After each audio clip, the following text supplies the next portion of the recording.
Hello, I wanted to talk about walking bass lines.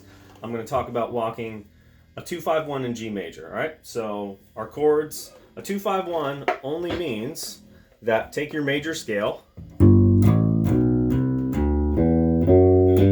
that's 3-5, 2-3-5, 2-4-5, G, A, B, C, D, E, F sharp, G. So a 2-5-1 progression means the 2 chords, so that would be G would be your 1, the second scale degree would be your 2 chord, third scale degree would be your 3rd chord, right? That would be your 4th chord, 5th chord. So we're talking about a 2-5-1 is all that means. So if you ever hear any complex chords like say major 7 sharp 11, all that means is so a major 7 chord only means 1, 2, 3, 4, 5, 6, 7. You count up to 7, so you take your major scale, you count to a 7. So you do everything in that chord, and then you count all the way up to 11. 1, 2, 3, 4, 5, 6, 7, 8, 9, 10, 11, and you sharp it. So here would be your major 7 sharp 11. That's all that means. So I digress. So A to D to G. You can start by thinking of the most basic way to start walking is roots and fifths. So your root and your 5th above, or your root and your 4th below. What I mean by that is this is your root, there's your 5th above. So root, 5th, and your octave. You can include our octave in that. So this would be your root and your 4th below, or your root and your 5th above. And that's what you want to do when you first start walking bass lines. You can include the 3rd. The next thing would be to do your arpeggios. And then this would be a minor arpeggio because it's a minor chord. So we stick to the notes in the scale. So it would be 5 on the E string, 3 on the A string, 2 on the D string. Or you could do 5, 7 on the E string, 5, 8 on the E string, 7 on the A string. And there's your minor arpeggio. The next chord we have is a D major. And the major triad, on bass it's easiest like this. So that would be our 5th fret, 4th fret with our index finger, 7th fret with our pinky, and back. And you include your octave shape. So there's your octave shape between 2 frets and 1 string crossing. If you know any slapping, you're using octaves a lot in slapping. So the way to connect these chords, so say if you had 1 bar of A minor, 1 bar of D7, and 2 bars of G, right? So you could just start by going 2 A's, and then playing the 5th above, then back to your A. So, and then to your D chord, and then back to your G. And guess what? If you're playing with a band, they just want to hear the root. Maybe the 4th below or the 5th above. I mean, if you can start to get some passing tones in, but generally the band will be happy if you are playing the root and the notes of the chord. And essentially that's where you'd want to start. When I first started walking bass lines, it was roots, and the 5th above, I would just take this shape. The only thing about this shape is it doesn't work over flat 5 chords, so that's where you'd want to include a tritone.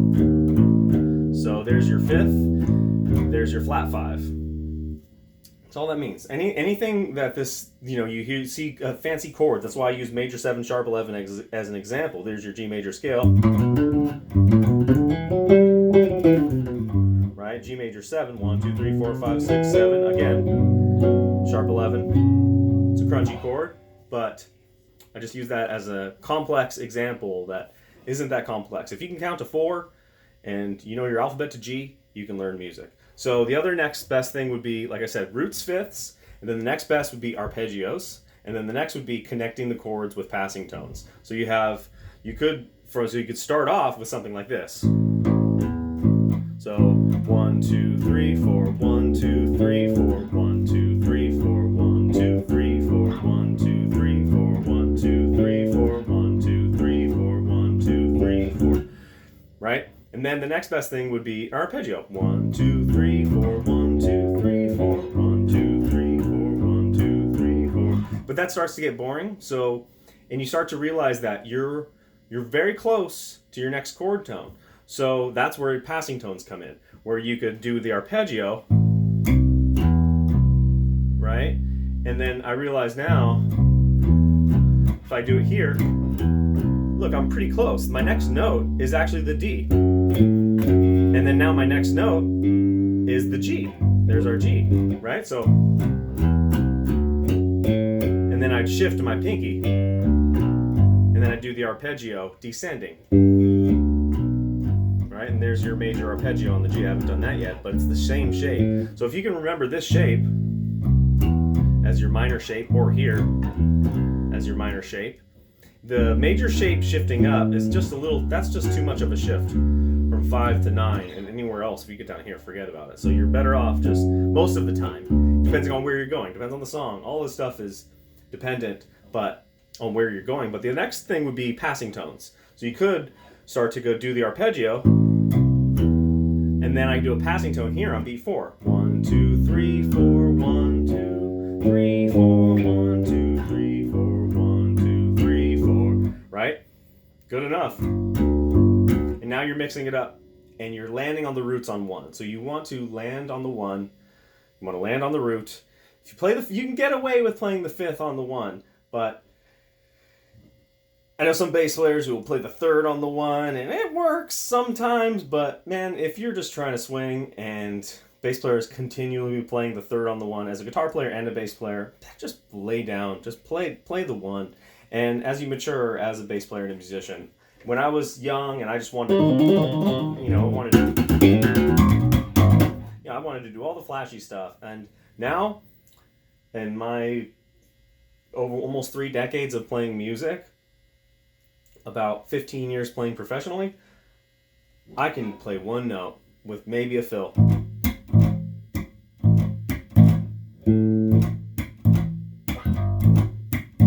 If something fun's happening over the beat, I don't need to change at all. I know that's 3 notes, but you get the idea. I'll just keep it 1 note. 2 notes. Good enough.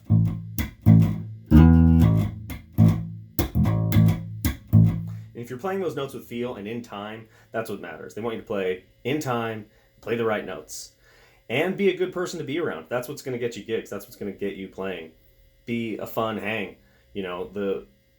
It's not the best players that are going to get the paid gigs. It's the people that can lay it down and not cause a fuss and have a good personality and not be there to try to show off or something along those lines. Not that you are, or not that I am,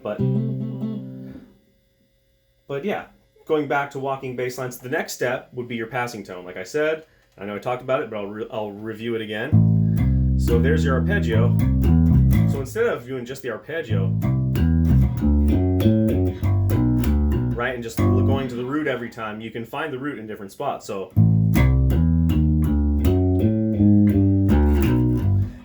then you can start connecting it with lines. So now I can do some chromatic passing tones and just play a scale. And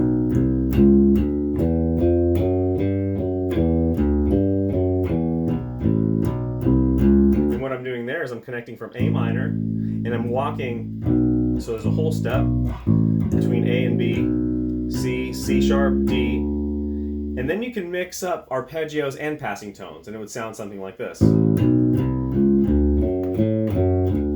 I screwed up.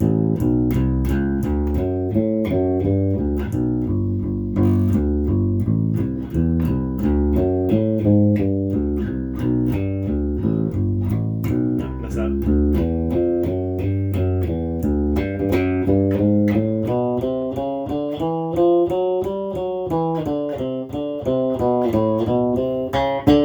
This bass sounds terrible. You get the idea though. So hopefully that helps. Start with your roots and fifths, and then there's a good joke about the tuba player, right? The tuba player goes to a lesson, he learns C and G,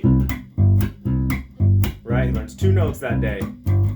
Now, lesson, the teacher's like, good job, you learned C and G, awesome. Next week, the teacher's sitting there waiting for the student to show up, never shows up. He's like, well, the student just stood me up, taught him 2 notes, and he doesn't want to show up for another lesson again.